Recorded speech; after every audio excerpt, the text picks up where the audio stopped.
souvent parler d'un bien immobilier en indivision. Mais au juste, qu'est-ce que l'indivision? Maître Pierre Mascard, avocat au barreau de Paris, nous l'explique.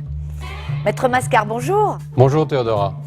Alors dites-nous, qu'est-ce que l'indivision? C'est tout simplement lorsque deux ou plusieurs personnes sont propriétaires ensemble d'un même bien immobilier.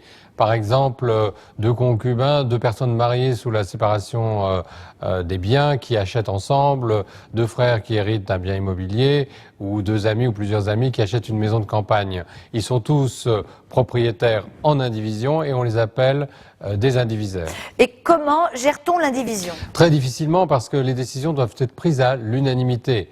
Donc une décision qui a été prise mais qui a été refusée par un des co-indivisaires, eh bien, ne pourra pas être mise en exécution.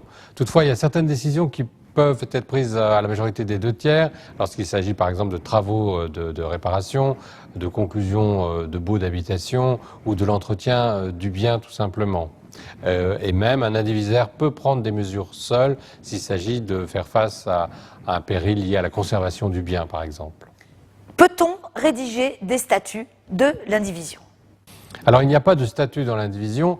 En revanche, il peut y avoir une convention d'indivision qui va fixer les devoirs et les droits de chaque indivisaire.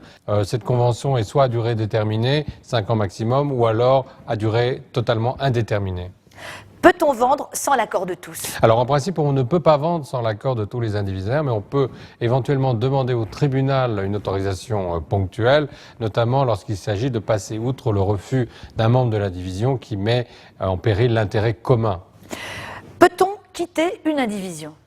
Alors on peut toujours quitter une indivision, mais alors il faut notifier aux autres membres de l'indivision le prix, les conditions de vente et les coordonnées de celui à qui on veut vendre. Les autres membres de l'indivision auront alors à ce moment-là la possibilité de préempter et acheter vos parts.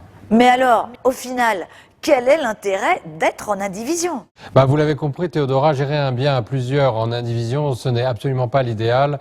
Et si on peut, il faut éviter. Et si on est dedans, il vaut mieux en sortir. Une des solutions, c'est de créer une société civile immobilière pour gérer ce bien à plusieurs. Eh bien, Pierre Mascard, merci. Et n'hésitez pas, si vous aussi, vous avez une question à lui poser, rendez-vous sur mascard.imo. Et à la semaine prochaine pour une nouvelle émission.